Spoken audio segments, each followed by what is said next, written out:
Good morning. I am so honored to have a very special guest, Michael Rossato-Bennett. He is the producer, director, writer of Alive Inside, and we're going to get right to it. He is here today. We are going to be showing the film at the Angelica this evening, and he's going to do a Q&A and just talk about music and dementia. So tell me how the film got started. Tell me about your story. Oh, wow, about my story. Well, like most of us, everything good that's come to me in my life has come out of failure. You know, I wanted to be I wanted to be Steven Spielberg, and I failed. You know, I just really was too divided a soul to be that clear and have that much of a vision. So I tried. And I just couldn't make it work. And at one point, I realized that I was getting a little bit older. And I was like, you know, I want to do something worthy.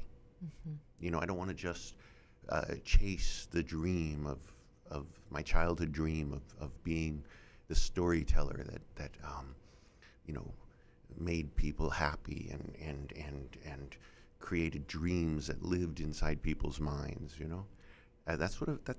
That's the dream of the filmmaker, in my opinion. Anyway, so I just started making films for nonprofits, trying to help people who were doing good things tell their story. And I've made hundreds of short films for these sorts of people. And one day I got hired by a foundation to make a little teeny short film, couple minutes, about one of the people they'd just given a grant to. A guy named Dan Cohen, who had this idea that, you know, kids had iPods, you know, what about old people? And it was just that simple an idea. He was a very, you know, he'd been in computers his whole life, and he was trying to start something, you know, that was his or whatever, and they had this idea. Well, I won't tell you what happened, but basically, he started seeing that people in nursing homes who, in my humble opinion, are some of the most abandoned creatures in our culture. There are good nursing homes that have a lot of money, and then there are poor nursing homes. And some of the poor nursing homes are really not very good for these, not a really great way to end life. Mm-hmm. And actually that we create these facilities shows us that we have a lot to learn about being human and that we're not doing it right. Anyway, I'll leave that for a moment. But I walked into one of those facilities as part of this job, and it was a 500-bed public facility. That means it looked like a hospital. It smelled like a hospital. And when I was a boy in New Orleans, where both you and I grew up, I had ear canal problems. So I had operations on my ear. And it was so traumatic, these operations. Back in those days, they would put this mask on your face and try and put you to sleep by making you smell this gas. And I couldn't stand it, and I would fight. And so they ended up holding me down and putting 16 shots in my butt to put me to sleep for these operations.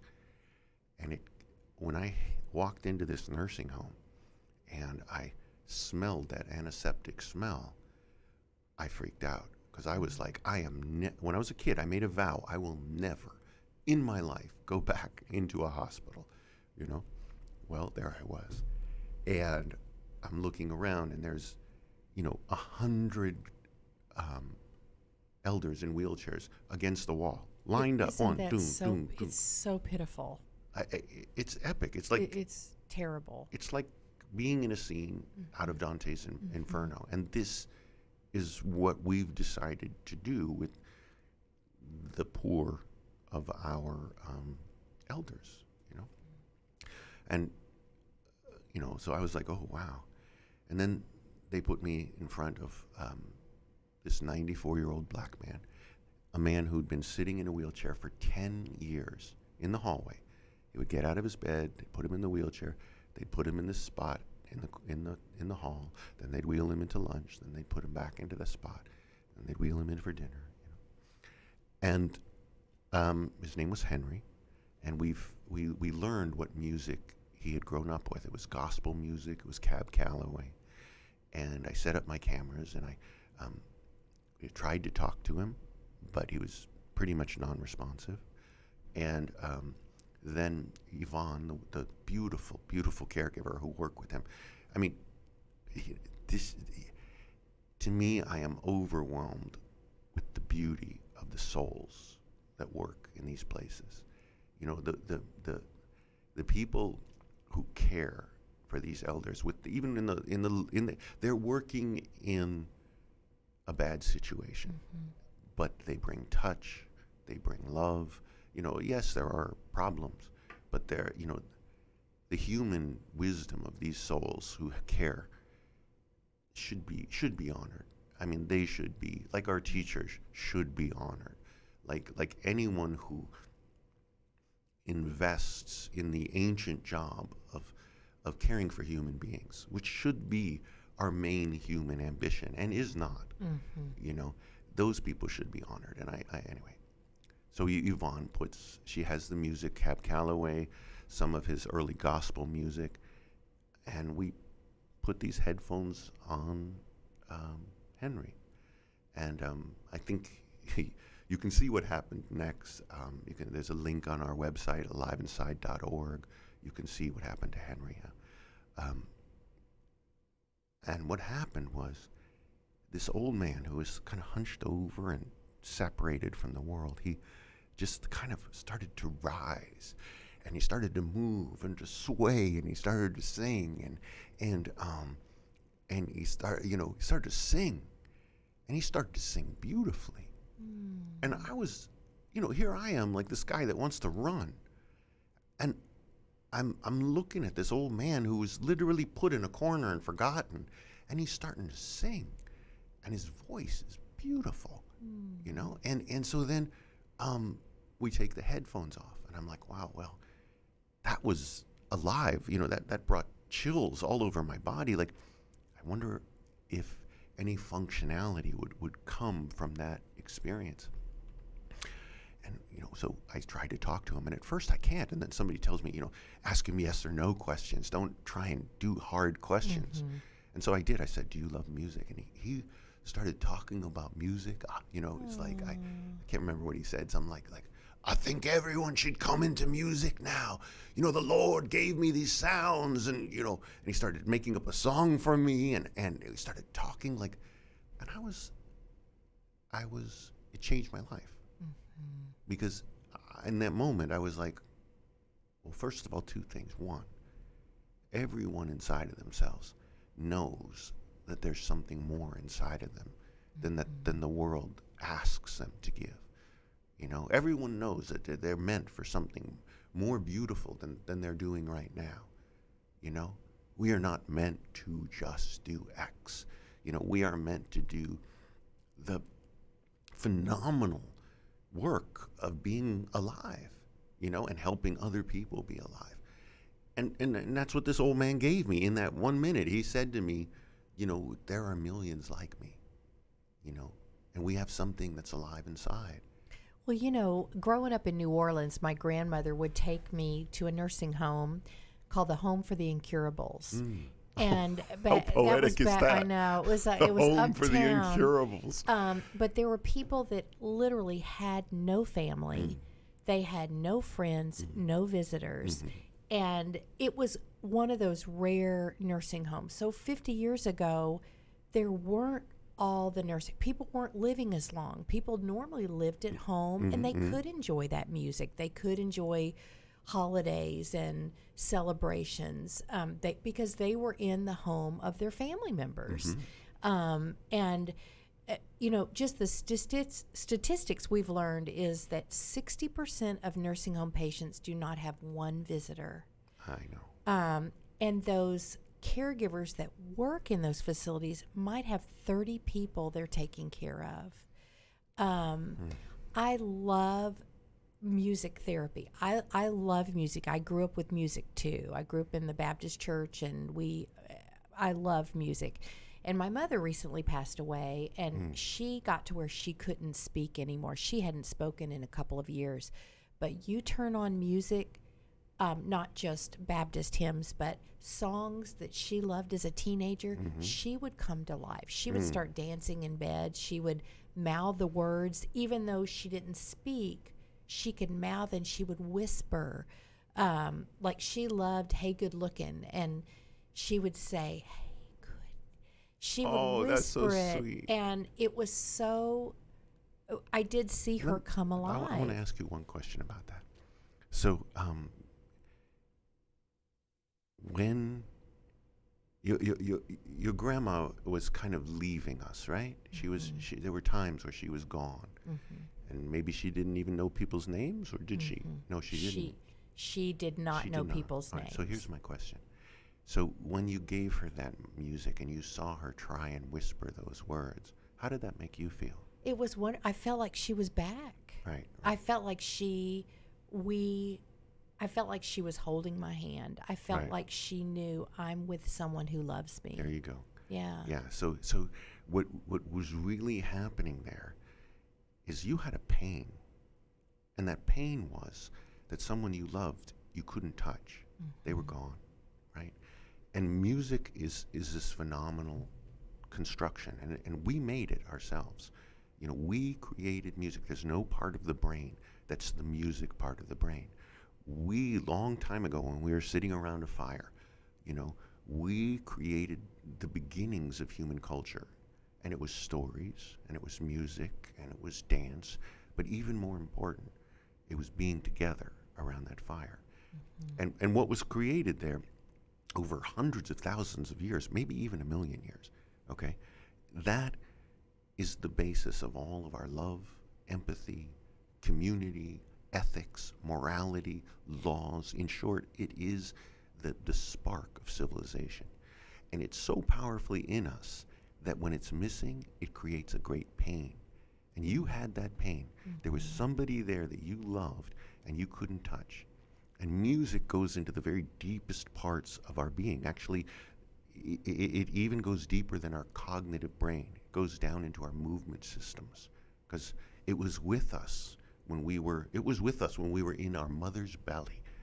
Okay, the laughter of our mother, the heartbeat of our mother. We listened to that as we came into consciousness. Before you're even born, you're learning rhythm, you're learning melody, and you're learning polyphony. Okay, so, but the point is this pain that you had, that you couldn't touch your grandmother. She had the same pain. And that pain, because their emotional systems are 100% complete. They know they're dying, but they have loneliness. They have hungers for contact, right? And so you came to her and you gave her music, and she was like, "Oh my God, I got this. I know this," because it's in her bones. And so she started moving with it, and her memories were starting to flare. Like, oh, I remember dancing to this music, or I felt this feeling. I know this feeling. And she reached out and she grabbed your hand, you know? And she's like, "Oh my God, girl, you feeling this? I'm feeling this." And you were with her, and that sadness, you know, for a moment it disappeared. But that sadness is deeply instructive. It teaches us that we need more than we have, and that the ways we're doing things are hurting us, you know? And so that's why, you know, like Dan Cohen, my friend, or, you know, he is trying to bring music to nursing homes. And that's wonderful. We've gone from one nursing home to about 5,000 right now. We calculated that since the film has come out, something like 135 million hours of music has been played by family members or institutions that have seen Alive Inside and said, "Oh, yes, this is part of our language, you know, that we're meant to be together with music." And that's why, you know, with the Alive Inside Foundation, I'm trying to get young people involved, because that's how we're meant to be. We're meant to be in a circle around a fire with all the generations. And the old, you know, when I was a boy, I went to Temple University, and I lived in South Philly. That's where Rocky was filmed, right? So there's all these old Italians, and I kind of look Italian, like as long as I don't open my mouth, the guys would come up to me and go, hey, and I go, hey, and like I got a traffic ticket once, and some guy, some Goomba, mafia guy comes up and goes, hey, you in the neighborhood? And I was like, I made sure I didn't speak. I was like, He goes, give me that ticket. And he went and he fixed it with Frank Rizzo, so I didn't have to pay the ticket. That's like how that neighborhood. My next door neighbors, okay, 7 sisters. Mom has dementia, far gone dementia. There's 300 little kids running around in and out of that house all day. Grandma sits in a chair in the kitchen. I come in the back door, hi. The little kids come in the back door. They kiss Grandma on the head. That's it. All she did, she sat in that chair, but she was kissed maybe 100 times a day. Dinner time, 20 people around the table. Grandma, they bring her the big, huge bowl with the salad. Her job, she had a job, was to toss the salad. So she couldn't do it really well, so all the kids would grab her hands, and they would toss the salad. Aww. And then they would bring the salad to the table, So, but you don't have that anymore. You don't have the and she gave, what did she give? She told every one of those children, you're mortal, my dear friends. You're not immortal. And we live our lives as though we're immortal. Well, my grandmother passed away a couple of years ago, and she lived with me. She lived with me for 11 months before she died. And it was wonderful. It was tough at times, but just with working and just a busy schedule and family. Right, but if you'd had 7 sisters, and if you'd had 100 young kids running around, a lot better. it would not have been. No. You're just trying to be Superwoman, and superhuman, and take care of your grandma. Well, and one thing she said to me, a couple months before she passed, she said, Joe, everybody wants to feel needed. And she said, even being on hospice, I know I'm sick, I know my heart is not well, but I still want to feel needed. So she would come in the kitchen and say, what can I do? Oh. And so she'd sit at the table, and I'd give her a little something to do, and she'd wear out easily, but it is that little thing is just so important. Right, because we are meant to sit around a fire together and to have our presence be meaning enough.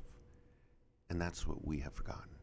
We've forgotten how to value each other's presence. We see each other's as things, as opportunities, as profit centers, as and the problem is that's not how we're designed. And when you try and live in a way that you're not designed for, you feel pain. And pain is your body saying, what's going on? I'm not designed for this. No, you're not designed to turn every person you meet into an opportunity. You're not, you're designed to trust. The people in your circle have to be, I tell the story, imagine it's a 500,000 years ago, and you've been running all day, you make a fire, and you look around the edges of the fire, and there's the eyes of the lions, tigers, and bears reflecting in the firelight. But you and your daughter and your wife and your best friend, you need to sleep. How do you sleep when the lions and tigers want to come in and eat you? Well, you look across the fire, and there's Og, and Og says, sleep, my darlings. I will stay up. I will watch. No one will harm you. And you know why no one will harm you? Because I love you. And your life means to me as much as my own. That is actually the proper way humans are meant to relate to each other. And that is the beginning of empathy, love, ethics, morality, and culture, right? The problem is we've hacked those basic human needs. We've hacked them, and then we sell them back to you. Like we make music, and we make pop stars, and then we sell them back to you. But the music is really ours. The music is our heartbeat. The music is our hearts beating together. When 2 human beings listen to a drum, boom, boom, boom, boom, you know what happens? They start moving together. And their hearts actually do something called entrainment. which means their hearts start beating in rhythm with that drum. Okay, that's our programming. Okay, and that's why music has such healing powers, because music is really our humanity put into. It's the first wireless technology. You know, one song can make 1 million people cry. You know, and so what we're trying to do here by giving music and human companionship to elders, we're trying to recreate sort of that relationship where elders can give just by their presence to a young person, to teach them that they are mortal beings and that that life is short. Life is short. And you got to use it well. And if you don't, you know what happens? You get cancer, muscular sclerosis, you get Crohn's disease, you know? If your heart is not expressed, if you're living a false life, your body knows that, and it tries to speak to you through disease. This is something that people really haven't figured out yet. You know, like there's all this disease in the world right now, and a bit of it is sparked by the body saying, hey, I'm not happy. This is not the life I'm meant to live, you know? But as you know, elders, as they get near the end of life, they are very, they can handle almost anything. They can handle. They're resilient. They're so resilient. I know. Well, and so tonight is the film. Yes, ma'am. It's at 6:30 at Angelic at Mockingbird. We still have tickets available, and we are hoping for a sellout crowd. Please come. It's going to be amazing. $10.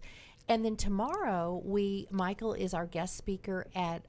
We are doing a symposium for nurses and social workers, but anyone is welcome that is a caregiver that has a loved one that might be on the hospice journey or just you know. I have a couple headphones with me that are programmable, and if anybody wants who has a caregiver, maybe with dementia or maybe just that needs music.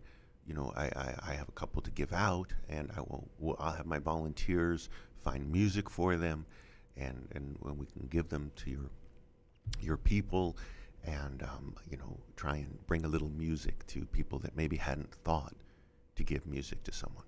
And you know, one other thing I wanted to bring up, you know, there's so many the opiate crisis right now, and so many doctors they're seeing patients so quickly. Their quick fix is a pill. And so many times it's not about when somebody's in pain, like you say, it's not the physical pain. No. It's emotional pain. It's spiritual pain. Yes.